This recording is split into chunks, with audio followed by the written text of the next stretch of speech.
손의 기능에 대한 거를 설명하겠습니다. 자, 먼저 손의 기능을 분류할 때 이제 몇 가지로 분류하는 방법들이 있는데, 첫 번째는 계통 발생학적인 분류입니다. 그래서 원시 손해, 옛손해, 새손해 이렇게 분류가 되는데, 일단 원시 손해는 아퀴세레벨룸이라고 하고요. 하등 동물에서도 발견되고 있는 손해 부위입니다. 어떻게 보면 움직이고 살아가는 데 필요한 기능을 하는 거지요. 특히 이 균형과 관련된 부분이라고 보시면 되겠습니다. 균형을 못 찾게 되면 그 생태계 안에서 생존하기가 어렵죠. 그래서 하등 동물에서도 원시 손해, 아퀴세레벨름은 잘 발달되어져 있고, 우리 손해에서는 주로 탈의 결절력이 원시 손해에 해당되는 부분입니다. 그리고 옛손해, 팔레오세레벨룸이라고 하고요. 우리 움직임 조절과 관련된 부분, 그래서 벌레 또는 벌레 곁구역, 벌레 주변, 손의 벌레 주변이 되겠습니다. 새손해, 네오세레벨룸이라고 하고, 새손해는 고등동물, 영장류로 갈수록 더 크게 발전되고 있는 겁니다. 주로 되뇌랑 소통하는 부위가 되겠고요. 우리 손해에서는 주로 손의 반구, 벌레 겹구역 그 옆쪽에 손의 반구 부분이 새손해에 해당이 됩니다. 자, 위치적으로 거의 일치하는데요. 기능적인 분류랑 계통 발생학적인 분류랑 거의 위치적으로 비슷합니다. 첫 번째, 안뜰 손해, 안뜰, 베스티블로 세레벨룸, 안뜰이라고 하는 거는 그냥 균형이라고 보면 되겠습니다. 그래서 원시 손해에서처럼 탈의 결절엽이 안뜰 손해에 해당이 되어 있습니다. 균형과 관계된 부분들이 귀 안쪽에 있는 균형 센서들, 기관들이 있고, 그 균형 기관들에 처리된 정보가 안뜰핵을 통해서 이제 소통이 처리가 되고 있는데, 탈의 결절엽은 안뜰핵과 아주 긴밀하게 협조하고 있습니다. 균형. 두 번째는 척수손해, 스피노세레벨룸이 되겠고, 계통 발생학적으로 원시손해, 이 다음에 옛손해에 해당되는 부분이라 볼 수 있겠습니다. 주로 벌레, 버미스 그리고 벌레 격구역, 파라버미스에 해당이 되는 겁니다. 척수로부터 척수 손해로를 통해서 정보를 받고요. 그리고 다시 척수로 운동 조절 정보를 내려서 무의식적인 조절을 하게 되는 거겠지요. 자, 그리고 대뇌 손해, 세레브로 세레벨룸 또는 책에 따라서 좀 다르게 쓰는데요. 이거는 폰토 세레벨룸이라고 하는 책도 있습니다. 대뇌로부터 다리뇌를 거쳐서 손해로 들어오거든요. 그래서 다리뇌, 손해, 결국은 다리뇌로부터 손해로 들어오는 정보가 대뇌에서부터 출발한 거기 때문에 그냥 대뇌 손해로 알고 있는 게 더 좋을 것 같아요. 이거는 신손해, 네오세레벨룸에 해당되는 부분이고요. 주로 손의 반구, 가쪽 손의 반구에 해당이 됩니다. 대뇌로부터 정보를 받아서 다시 대뇌로 보내주는 거지요. 자, 그래서 결국은 손해를 보게 되면 이게 손해가 되는데, 가운데 이런 부분이 이게 척수손해라고 하는 거고, 척수와 서로 이렇게 소통을 하는 그런 부분이, 척수에서부터 정보를 받고 척수로 정보를 주는 거지요. 그리고 손의 아래쪽에서 이렇게 매달려 있는 거 탈의 결절력, 폴러큘로 노듈라 로비라고 하는데, 이거는 안뜰기관, 안뜰핵과 긴밀하게 협조를 하고 있는 부분이고요. 맨 가쪽에 있는 가쪽 손의 반구, 이거는 대뇌와 신경 정보를 주고받는 되뇌 손해에 해당이 되겠습니다. 자, 그래서 저 손해를 뒤에서 보게 되면 가운데 주름이 자글자글한 벌레처럼 생겼다 해서 이거를 버미스라고 합니다. 그리고 벌레 옆에 있는 구역, 이거 양쪽 두 개를 벌레 격구역해서 파라 버미스, 그리고 마지막 끄트머리에 있는 손의 방구, 이거를 라테랄 손의 세레벨라 헤미스피어, 이렇게 얘기합니다. 그리고 아래쪽에서 이렇게 지금 매달려 있는 것처럼 보이는 거 탈의 결절력 플로큘로 노듈라 룹이 되겠고요. 자, 기본적으로 버미스 그리고 아래쪽 탈의 결절력에 해당되는 부분은 이렇게 안뜰 입력에 대한 거를 그 정보를 받습니다.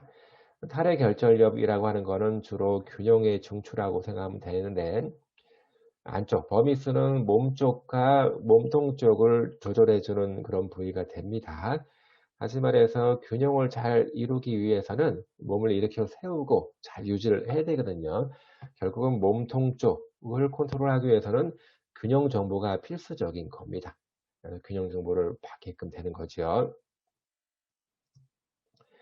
이 표가 상당히 중요합니다. 손해의 기능에 관련된 중요한 표가 되는데 자, 계통 발생학적으로 원시손해, 옛손해, 새손해 이렇게 구분이 되고요. 이거는 기능적으로 이름을 다시 붙여서 원시손해는 안뜰손해, 옛손해는 척수손해, 그리고 신손해는 새손해는 되레손해 이렇게 해당이 되고 있습니다.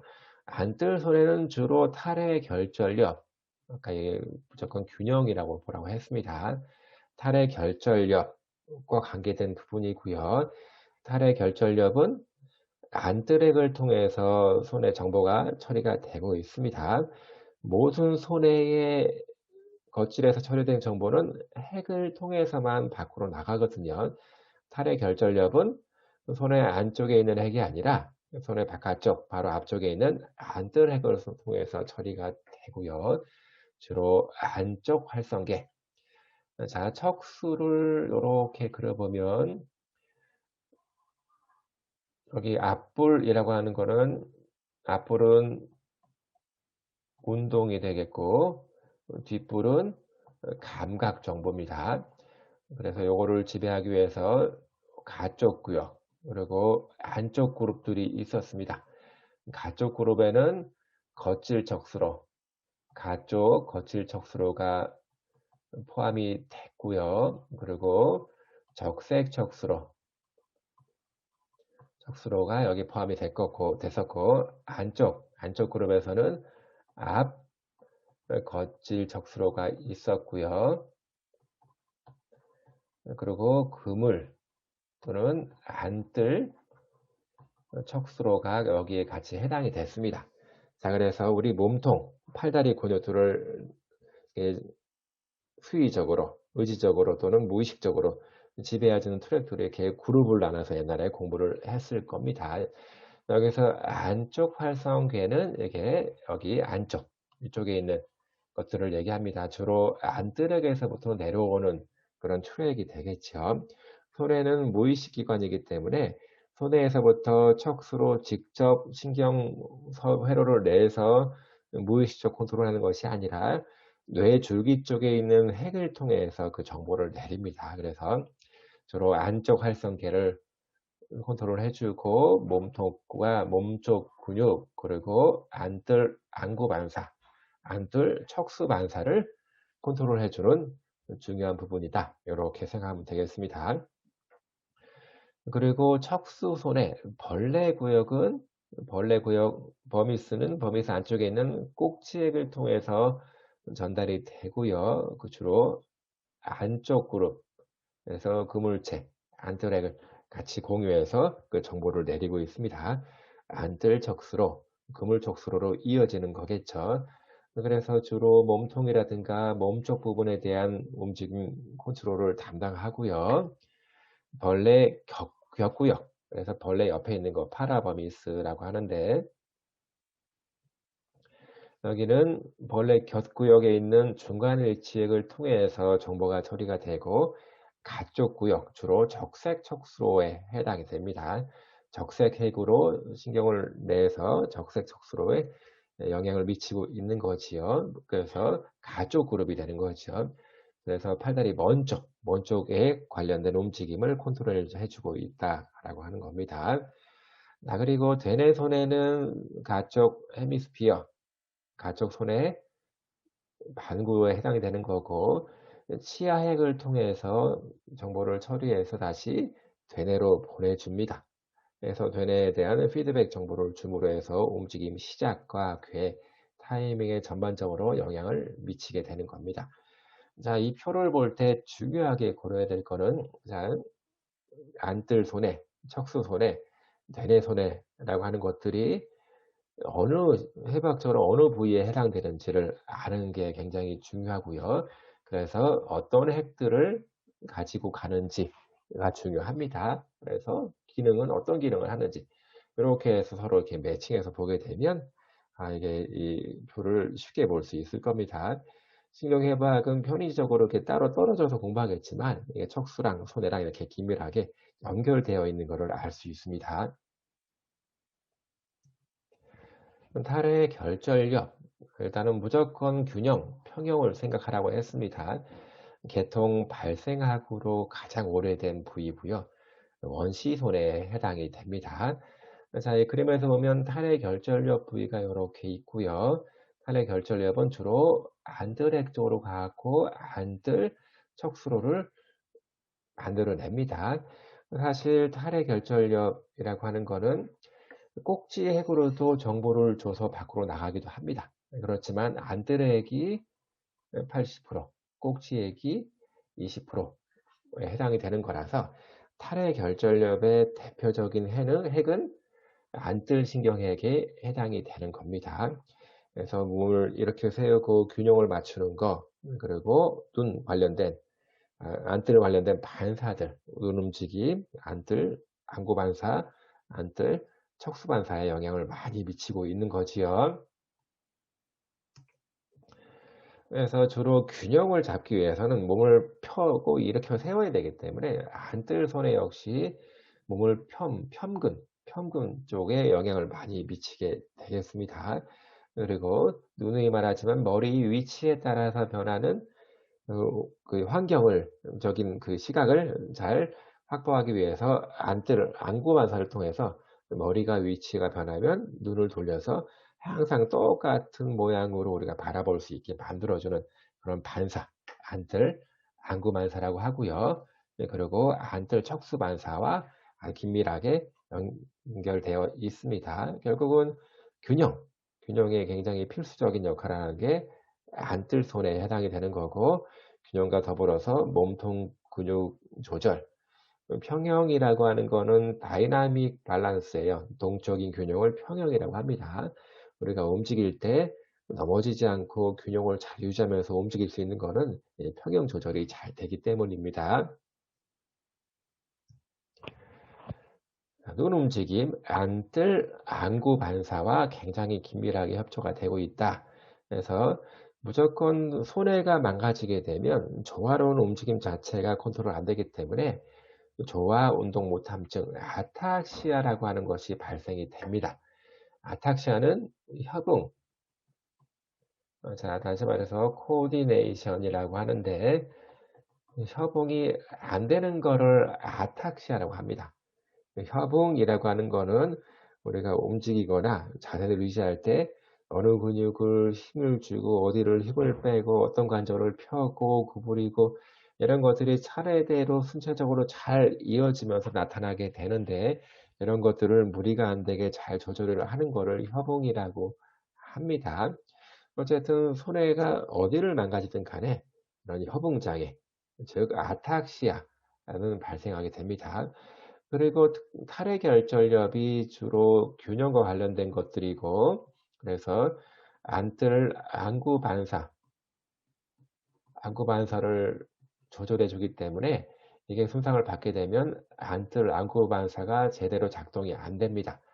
그래서 안구 진탕증 또는 눈떨림이라고 합니다. 눈떨림, 니스타그무스라고 하는 거가 발생이 됩니다.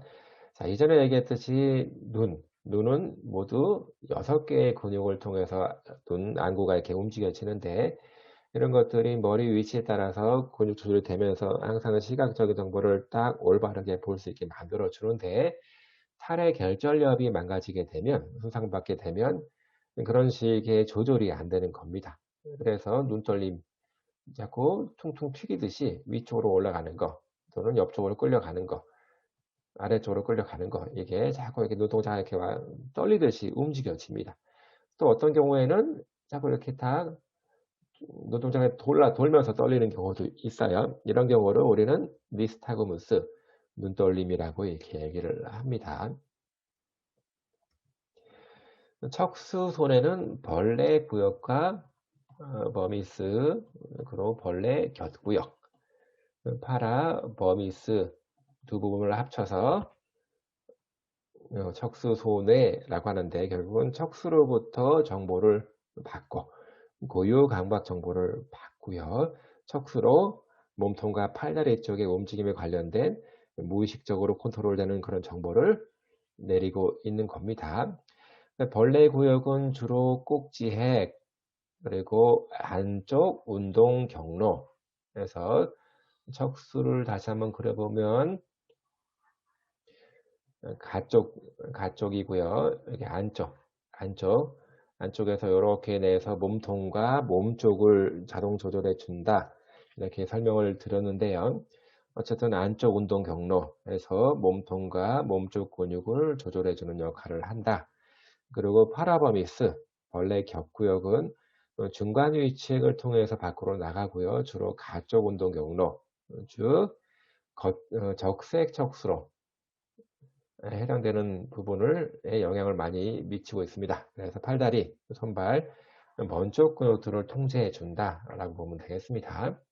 그림에서 보면 이제 여기 척수 손해를 보여주고 있는데, 이쪽이 벌레 구역, 이쪽이 벌레 곁구역이 되는데, 벌레 구역은 꼭지액을 통해서 안뜰액을 통해서 안뜰 척수로에 영향을 미치고 있는 거고요. 벌레 곁구역은 이렇게 둥근액, 막액, 이것 두 합쳐서 중간 위치액이라고 합니다. 중간 위치액을 통해서 적색을 통해서 적색 척수로에 영향을 미치고 있는 거가 되겠지요. 또는 꼭지 같은 경우는 여기 안쪽에 있는 그물체를 통해서 그물 척수로 또 형성하는 데 기여하고 있습니다. 자, 이 그림은 그 가운데 이 부분이 벌레 구역, 버미스가 되는 거고요. 손에 벌레가 되고, 요만큼이 벌레 곁구역, 파라버미스가 됩니다. 그림에서 보니까 벌레 구역은 주로 몸통에 해당되고 있고, 벌레 곁구역은 이렇게 팔다리, 먼 쪽에 해당되고 있습니다. 다시 말해서 버미스, 손의 벌레라고 하는 부분은 몸통과 몸쪽에 영향을 많이 미치는 거고요. 파라버미스, 벌레 곁구역이라고 하는 부분은 주로 팔다리 먼 쪽에 자동 조절에 영향을 미치고 있습니다. 그래서 벌레 구역에 문제가 생기면 주로 몸통 쪽 운동 조화 못함증, 코디네이션이 잘 안 되는 거가 발생하게 되는 거고, 벌레 격구역에 문제가 생기면 팔다리 먼 쪽에 있는 아탁시아, 조화 운동 못함증이 생기게 되는 겁니다. 그리고 뒤척수로, 척수 손해로라고 하는 거는 아래에서 위로 고유감각 정보를 알려주는 건데, 뒤척수 손해로는 주로 몸통과 다리에 관련된 고유감각 정보를 알려주는 거고, 앞척수 손해로는 주로 다리 쪽으로부터 정보를 전달해 주는 걸로 알려져 있습니다. 그래서 벌레 격구역은 중간 위치액을 통해서 적색핵으로 가서 이어지고 있고, 적색 척수를 형성하고 있는 아주 중요한 하나의 신경 회로가 되겠습니다. 그래서 결국은 팔다리 먼 쪽에 있는 자동 조절에 관련된 부분이다 라고 알면 되겠습니다. 그래서 벌레 구역은 결국은 꼭지액을 통해서 나가는 건데요. 주로 이제 안뜰 구조로부터 정보를 많이 받습니다. 균형적인 정보를 통해서 몸을 이렇게 세워야 되기 때문에 주로 신체 몸통 쪽에서부터 감각 정보를 받아들이고, 또는 몸통 또는 몸쪽 근육들로 해서 다시 자동 조절을 만들어 주는 거지요. 그래서 벌레 구역에 문제가 생기면 자세 결함이, 몸통을 이렇게 세우거나 균형에 맞게 자세를 잘 못 잡는 그런 결함이 생기기도 하고, 전체적으로 보행 자체가 잘 안 되는 경우도 많이 발생합니다. 그래서 벌레 격구역은 결국은 중간 위치액을 통해서 나가게 되는데 주로 팔다리 먼 쪽 몸 강박, 프로프리오셉션, 고유 강박을 받아서 처리된 다음에 중간 위치액을 통해서 적색 척수를 형성하게 되는 거지요. 그래서 팔다리 먼 쪽 구역들 하게 되는데 그래서 벌레 구역에 문제가 됐을 때 이렇게 활동 떨림 또는 의도 떨림이라고 해서 인텐션 트레머 뭔가를 이렇게 잡으려고 할 때 옆에 그림에서 보는 것처럼 뭔가를 잡으려고 할 때 잡을 때 막 이렇게 떨리는 거예요. 제대로 잘 조절이 안 되기 때문에 근육 긴장도가 잘 조절이 안 되기 때문에 이게 막 떨립니다. 가만히 있으면 떨리지 않아요. 움직임을 통해서 타겟되는 뭔가를 만지거나 잡으려고 할 때 그 주변에서 이렇게 손이 막 떨리는 거를 우리는 인텐션 트레머라고 하고 시험에 굉장히 많이 나옵니다. 전체적으로 손해가 병변이 있으면 특히 벌레 구역에 문제가 생기면 몸통 쪽 조절이 안 되기 때문에 몸이 이렇게 막 휘청휘청 흔들리면서 잘 조절이 안 되고 고정시키기가 어려워집니다. 그리고 벌레 격구역은 파라바미스는 팔다리 먼쪽 컨트롤 조절을 담당하고 있기 때문에 이렇게 뭔가를 잡으려고 할 때 타겟 부위에서 많이 떨립니다. 자, 이렇게 처음부터 많이 떨리는 게 아니라 처음에는 그냥 조금만 떨리다가 타겟 부분에서 막 이렇게 심하게 떨립니다. 딱 쥐려고 할 때 정확한 컨트롤이 안 되기 때문이겠죠. 자, 그리고 손의 방구 가쪽 구역, 되뇌 손해 또는 다리뇌 손해라고 하는데 다리뇌는 그냥 정보를 전달만 해주는 역할을 하기 때문에 다리뇌로부터 들어온 거는 맞지만 이게 되뇌 정보를 전달을 해주는 겁니다. 그래서 대뇌 손해라고 더 많이 쓰는 것 같아요. 세레브론, 세레벨룸 같은 말입니다만 이게 좀 더 정확한 표현이 되는 것 같아요. 손의 방구의 가쪽 구역에 해당이 되고요. 주로 손의 대뇌 겉질에서부터 다리뇌를 통해서 손해로 이렇게 정보를 받습니다. 그리고 정보를 처리한 다음에 치아액을 통해서 대뇌 겉질로 바로 보내주는데 겉질로 바로 못 가고 시상을 통해서 겉질로 갑니다. 중간에 적색해고를 이렇게 신경 가지를 하나 이렇게 좀 내주고요. 어쨌든 되뇌 겉질로부터 정보를 받아서 처리된 다음에 다시 되뇌 겉질로 정보를 보내주는 거지요. 그래서 치아액을 통해서 시상을 통해서 되뇌 운동 겉질, 운동 앞겉질로 다시 정보를 보내줍니다.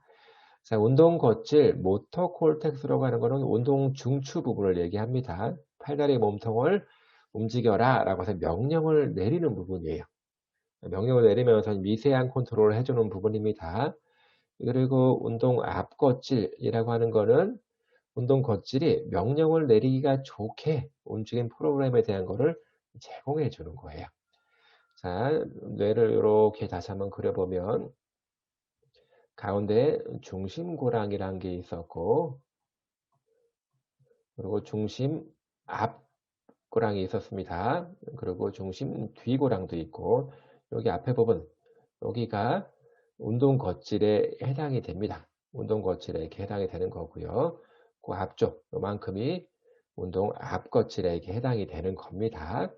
결국 운동 겉질이 명령을 딱 내려서 움직임이 자의적으로 일어나게 되는 건데 그런 움직임 명령과 관련된 정보를 운동 앞겉질로부터 받는 거예요. 어쨌든 그 손해에서 처리된 정보는 시상을 통해서 되뇌의 운동, 움직임을 일으키는 부분이라 관련된 부위로 정보를 주게 되는 거죠. 그래서 결국은 운동 시작과 계획과 시작에 굉장히 중요한 역할을 하는 부분이다. 라고 이렇게 얘기를 하고 있습니다. 그래서 굉장히 복잡한 정교한 손가락 움직임. 사실은 손가락 움직임은 사람만이 가지는 건 아니지만 굉장히 정교하게 컨트롤되고 있거든요. 쥐고 놓고 여러 가지 동작들을 다 할 수 있게 손가락을 잘 움직여 주는데 굉장히 미세한 조절이 필요합니다. 그래서 되뇌에서도 손가락 움직임과 관련된 미세한 조절을 하고 있고요. 손에도 마찬가지로 무의식적인 자동적인 조절을 굉장히 공을 들여서 하고 있습니다. 그래서 지속적으로 움직임 협응, 손가락은 5개의 손가락이 작은 근육들이 굉장히 미세하게 협조적으로 잘 움직여야 되는 거거든요. 그래서 이런 미세한 협응에 굉장히 관여되고 있고요. 만일에 이 부분이 손상이 되게 되면 그래서 이제 반응 시간이 길어지고 움직임이 잘 컨트롤이 안 되게 되는 겁니다. 자, 물론 이제 운동에 대한 거 외에도 뭐 다른 기능들도 많이 있습니다. 손해가 인지적인 것과 관계가 된다라고 말하는 그런 연구들도 많이 있고요. 아직까지 많이 밝혀진 것보다는 연구가 돼야 될 주자들이 더 많은 거지요. 특히 물리치료사한테 운동과 관련된 게 굉장히 중요하기 때문에 움직임을 중점을 두고 운동 포커스를 두고 여러분한테 설명을 하고 있는 겁니다. 다음은 손의 회로와 운동 학습. 운동 학습은 운동 모터 러닝이라고 하는 거고요. 자, 우리가 최고 목표가 운동 학습입니다. 여러분들 운동 학습은 배워서 잠깐잠깐 할 수 있게 되는 것이 아니라 그 몸에 다 배어 있는 거죠. 뭐 예를 들어서 자전거 타는 거를 배울 때는 어렵게 배웠지만 한번 학습을 하고 난 다음에는 한참 동안 자전거를 타지 않아도 나중에 또 자전거를 잘 탈 수 있잖아요. 그게 학습입니다. 운동 기술을 보유하고 있는 게 학습입니다. 우리 치료에 굉장히 중요한 목표가 되겠죠. 자, 손해회로는 이끼섬유를 통해서 그리고 오름섬유를 통해서 이렇게 들어와서 조롱박세포가 정보가 처리를 하게 되는데 먼저 이끼섬유라고 하는 거는 척수 또는 뇌줄기핵 또는 되뇌 겉질로부터 들어오는 겁니다. 즉 척수나 뇌줄기에서는 어떻게 움직였다라고 하는 고유 감각 정보가 유입이 되는 거고요. 되뇌로부터는 어떻게 움직이려고 했다라고 하는 운동 정보가 유입이 되는 겁니다. 손에는 이 두 가지 정보를 잘 비교할 수 있다라고 말씀을 드렸고요. 그래서 이기섬유는 주로 과립층에서 연접을 하고 과립층에서 그 정보를 이어받아서 분자층으로 가서 어, 평행섬유를 통해서 조롱박세포와 1대1로 이렇게 정보를 소통하고 있는데 오름섬유는 굉장히 특별한 섬유라고 했습니다. 아래 올리브 핵으로부터 오는 섬유고요. 그래서 오차 정보, 아래 올리브 핵은 몸 감각, 프로프로셉션이랑 또는 여러 가지 움직임 관련된 정보들을 다 취합을 해주는 핵이라고 볼 수 있습니다. 그 핵으로부터 오차 관련된 정보가 오름섬유를 통해서 이렇게 올라옵니다. 그래서 아까 이기섬유는 1대1 연접을 하면서 굉장히 소소한 정보를 제공해 주는 거고 그렇기 때문에 연접 흥분이 크지가 않은 반면에 오름섬유로부터 오는 흥분은 굉장히 강력합니다. 강력합니다. 그래서 오름섬유가 굉장히 강력하게 스파이크를 50배, 뭐 60배 정도의 스파이크를 일으킵니다. 그래서 여기 보면 그냥 간단하게 틱틱틱틱 오는 거는 그냥 그 이기섬유로부터의 정보라고 보면 되겠고요. 이렇게 복합적으로 연달아서 오게 되는 거. 이거는 오름섬유로부터의 오는 스파이크라고 볼 수 있겠습니다. 그래서 어떻게 눈으로만 보더라도 이기섬유를 통해서 오는 그 스파이크, 흥분된 정보는 이렇게 많이 커 보이지는 않아요. 그렇지만 오름섬유는 굉장히 복합적으로 스파이크를 일으키기 때문에 굉장히 강력하게 보이기도 합니다. 그래서 만일에 오름섬유가 작동이 되게 되면 평상시에 들어오는 소소한 정보, 이기섬유로부터 들어오는 정보들은 그냥 묻힙니다. 다시 말해서 오름섬유로부터 오는 정보가 굉장히 지배적인 거가 되는 거예요. 그래서 오름섬유가 흥분하면 조롱박세포로 가는 평행섬유, 이기섬유, 입력세기는 감소됩니다. 또는 장기간 억제가 됩니다. 자, 오름섬유가 올려주고 있는 정보는 움직임, 운동, 오차 정보거든요. 오차 정보가 유입이 되면 그만큼 강력하게 처리가 된다라고 하는 겁니다. 그래서 이제 운동 과제 수행할 때 이렇게 운동 오차가 발생하면 오름섬유가 작동이 되면서 손해로 굉장히 강력한 정보를 주는 거예요. 평상시의 모든 정보는 그냥 딱 묻히면서 이거 먼저 처리해라 라고 강력한 오차 정보를 주는 겁니다. 그러면 그 오차 정보를 손에는 또 취합을 해서 통합을 해서 다시 되뇌로 보고를 해주는 역할. 그래서 하나의 움직임 학습에 있어서 커다란 피드백 시스템으로 작용을 하는 것이 바로 손해라고 볼 수 있습니다. 그렇기 때문에 손해가 손상을 받거나 병이 생기게 되면 전체적인 운동 학습에 문제가 되는 겁니다. 운동 학습이 아예 안 된다라고 보진 않고요. 굉장히 오래 걸립니다. 손해가 있을 때보다 굉장히 오래 걸립니다. 그래서 손해 운동 학습, 참, 손해 운동 학습에 대한 것들을 설명할 때 프리즘 안경에 대한 예를 들어서 많이 설명을 합니다. 프리즘이라고 하는 거는 빛에 대한 어떤 상이 꺾여서 가는 거를, 그래서 안경을 쓰게 되면 이렇게 약간은 다른 방향에서 이제 보이는 것처럼 됩니다. 그래서 책에 이제 이런 그림들이 있는데 이렇게 생각하면 될 것 같아요. 관역이 다트 챔피언이에요. 다트를 워낙 잘 던지니까 던집다 하면 이 관역 중간에 딱 다트가 다 꽂힙니다. 근데 이 사람들이 프리즘 안경을 썼어요. 그 프리즘 안경은 상이 꺾이는 거잖아요. 상이 꺾이는 겁니다. 그래서 여기 사람이 여기서 이제 안경을 쓰고 관역을 바라보니까 관역 상이 이렇게 꺾여서 보이기 때문에 약간은 오른쪽으로 치우쳐 있는 관역을 보더라도 이 안경을 쓰게 되면 앞에 있는 것처럼 보입니다. 자, 약간은 관역이 오른쪽에 살짝 치우쳐 있는데 안경을 쓰고 보니까 약간 가운데 있는 것처럼 보이는 거예요. 그러면 다트 챔피언이기 때문에 평상시 실력대로 관역 다트를 앞으로 이 화살을 날리겠죠. 이 화살은 여기 이렇게 찍힐 겁니다. 안경 쓴 걸 모르고 평상시에는 이렇게 항상 연습을 했기 때문에 그 화살을 이렇게 던지겠죠. 던지게 되면 관역이 중간에 있는데 화살은 바깥쪽에 이렇게 딱딱 꽂힐 수밖에 없습니다.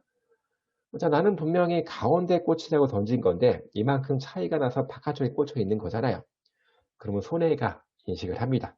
쟤네는 물론 무조건 가운데에 꽂아라라고 던진 건데 오차가 생긴 거잖아요. 그 오차 정보에 관련돼서 손해가 인식을 해서 보고를 해줍니다.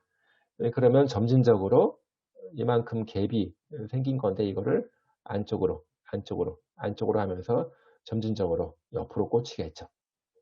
사실은 앞으로 던진 게 아니라 약간 옆으로 던진 격이 다른 건데 그러다 보면 이렇게 프리즘 안경을 쓰고 보니까 다 가운데로 꽂힌 것처럼 보여지겠지요. 그렇게 이제 학습해 나가는 것이 손해의 역할이라고 보는 겁니다. 자, 그러면 이번에는 안경을 벗었어요. 안경을 벗었습니다. 안경을 벗고 다시 관역을 앞에 이렇게 놨어요. 여태까지는 관역을 정가운데를 꽂기 위해서 안경을 쓰고 봤을 때는 꽂기 위해서 옆으로 던지는 게 학습이 된 거잖아요. 옆으로 던지니까 가운데로 꽂혔던 거잖아요. 그래서 안경을 벗은 다음에 다트를 던져라 라고 하니까 관역이 앞에 그대로 보임에도 불구하고 프리즘 안경을 썼을 때 그게 학습되어 있기 때문에 이쪽으로 던지는 거예요. 이쪽으로. 그러면 되뇌는 분명히 또 앞에 가운데다 꽂아라라고 이전에 학습된 대로 이렇게 던졌을 텐데 오차가 또 발생한 거잖아요. 또 이렇게 옆으로 꽂힌 거에 대한 이만큼 오차가 발생한 거잖아요. 이거를 손해가 감지해줘서 오차가 발생했기 때문에 좀 더 안쪽으로 던져라 해서 점진적으로 이렇게 하면서 관역 중간에 이렇게 맞추게 되는 거지요. 자, 이렇게 프리즘 안경을 통해서 이런 그 트레이닝을 통해서 손해가 어떻게 학습에 관여되고 있구나를 실험적으로 알아볼 수 있습니다. 자, 그런데 손해가 망가진 사람들을 보니까 이런 과정들이 일어나지 않더라 이거예요. 착용 전에는 이렇게 다 중간에 꽂히는 걸로 다 연습을 했는데 안경을 써서 옆으로 꽂히는 걸 봤음에도 불구하고 이게 점진적으로 이렇게 가운데 쪽으로 다트가 안 오더라 이거예요. 왜? 손해가 망가졌기 때문에. 프리즘 안경을 딱 벗으니까 평상시 그냥 습관되어 있는 대로 학습되어 있는 대로 또 가운데 안쪽이 꽂히더라 이거죠. 자, 이렇게 두 개를 비교해 보면 손해의 역할을 알 수 있는 겁니다. 자, 움직임 오차가 있으면 그거를 교정해 나가는 것들이 손의 중요한 역할이다. 운동 학습에 매우 중요한 역할을 하고 있다. 라고 생각하면 좋겠습니다. 손의 장애, 일단은 학습 관련된 문제에 대한 것들을 미리 말씀을 드렸고요. 그리고 손해에는 그 운동 학습 이외에도 많은 또 역할들이 있습니다. 특징적으로 되뇌랑은 다르게 손해는 같은 쪽을 지배하죠. 되뇌는 반대쪽을 지배하고, 그래서 한쪽 되뇌가 망가지면 반대쪽 움직임에 문제가 생깁니다만 한쪽 손해가 망가지면 같은 쪽에 문제가 생깁니다. 다시 말해서 왼쪽 손해가 망가지면 왼쪽 팔다리에 자동 조절이 안 되는 거지요. 자, 이외에도 손해는 또 균형, 협응, 그리고 근육, 긴장도 조절이라고 하는 중요한 기능들이 있습니다. 그래서 손해가 손상이 되면 이런저런 기능들이 같이 함께 손상이 되는 걸로 보고가 되고 있습니다. 전체적으로 손해 손상이 있게 되면 근육의 긴장도는 떨어집니다. 하이포토니아가 되는 거고요. 그리고 협응 조절이 안 되기 때문에 아탁시아가 협응 운동 못함증, 조화 운동 못함증이 생기게 되는 거고, 이퀄리브리엄, 이게 평형이라고 하는 건데 균형, 평형 장애가 생깁니다. 그리고 활동 떨림 또는 의도 떨림에서 인텐션 트레머가 됩니다. 자, 다시 말해서 이렇게 이런 것도 있습니다. 예, 이 사람이 있고 팔을 이렇게 구부리라고 합니다. 그리고 치료사가 딱 잡아줘서 구부리려고 힘은 주지만 가지는 못하게 딱 잡아주고 있는 거예요. 그러다가 이 잡아주는 팔을 딱 손을 떼게 되면 우리는 손을 떼는 동시에 딱 하고 얼굴에 부딪히지 않잖아요. 멈추게 되는데 손해 환자분들은 팔을 딱 당기는 걸 멈춰오지 못하고 그대로 다 얼굴에 부딪히게 됩니다. 왜? 근육 긴장도에 대한 조절이 안 되기 때문인 거죠. 네, 그리고 이렇게 또 이렇게 이렇게 ET 가는 것처럼 손가락 등을 마주치는 거, 이런 것들이 편하게 잘 안 됩니다. 예, 타겟에서 보게 되면 막 떨림이 있고 협응 장애가 있기 때문에 그렇습니다. 자, 그래서 이제 떨림이 움직일 때마다 떨림이 생기는데 특히 손가락을 통해서 어떤 타겟에 딱 갖다 붙일 때 처음에는 좀 덜 떨려요. 타겟 가까이 가면 좀 훨씬 더 큰 폭으로 떨리게 되고 거리 조절이 안 됩니다. 그래서 손가락으로 여기를 탁 만져야 되는데 이렇게 훅 지나가거나 훅 옆으로 가거나 정확하게 딱 컨트롤이 안 되는 거죠. 예, 근육 긴장도, 협응 조절이 안 돼서 그렇습니다. 그리고 여러 가지 복잡한 동작들, 다시 말해서 뭐 손목도 같이 움직여야 되고 팔꿈치, 손가락 다 이렇게 한꺼번에 조절되면서 움직이는 그런 동작들을 너무 어려워하기 때문에 하나씩 하나씩 하려고 하는 그런 운동 증상들이 발생하게 됩니다.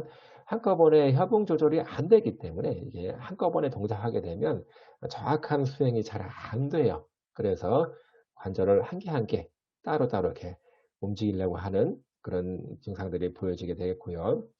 그리고 걸을 때 협응 장애가 있으면 똑바로 잘 못 걷습니다. 마치 술 취한처럼 비틀비틀 넘어질 듯 안 넘어질 듯 하면서 걷게 되는 거, 네, 그런 식의 보행 형태가 나타나게 됩니다. 그래서 이제 그런 경우로 우리는 조화 운동 못함증, 결국은 협응 조절이 안 되는 겁니다. 아탁시아는 크게 두 가지 타입이 있습니다. 손해가 망가지게 되면 협응 조절이 안 되는 거고요.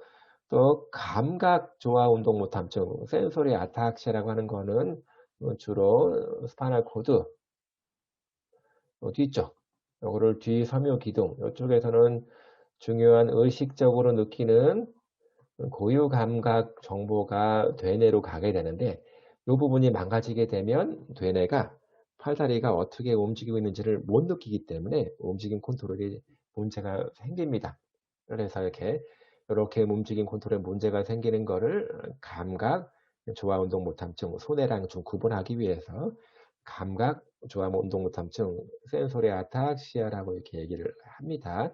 물론 손해 아탁시아든 감각 아탁시아든 간에 치료 원칙과 원리는 비슷합니다. 증상도 비슷하고요. 특히 이제 벌레 구역, 버미스 쪽 또는 탈의 결절력이 망가지게 되면 몸통 쪽 컨트롤이 안 되기 때문에 몸통 아탁시아가 발생하고요. 상반 운동 불능증이라고 하는 거는 그림에서 보는 것처럼 손을 뒤집기를 빠르게 해야 되는데 이게 빠르게 진행이 안 돼요. 빠르게 진행이 안 되는 거를 dysdiadochokinesia라고 합니다. 상반 운동 반복 불능증이라고 하고 협응 조절과 근육 긴장도 조절이 잘 안 되기 때문에 그렇습니다. 특징적으로 이제 의도 떨림, intention, 트레머는 떨림입니다. 떨림, 트레머가 발생을 하고 안구 반사에 문제가 생기기 때문에 안구 진탕 또는 눈떨림, 영어로 니스타그무스가 생기게 됩니다.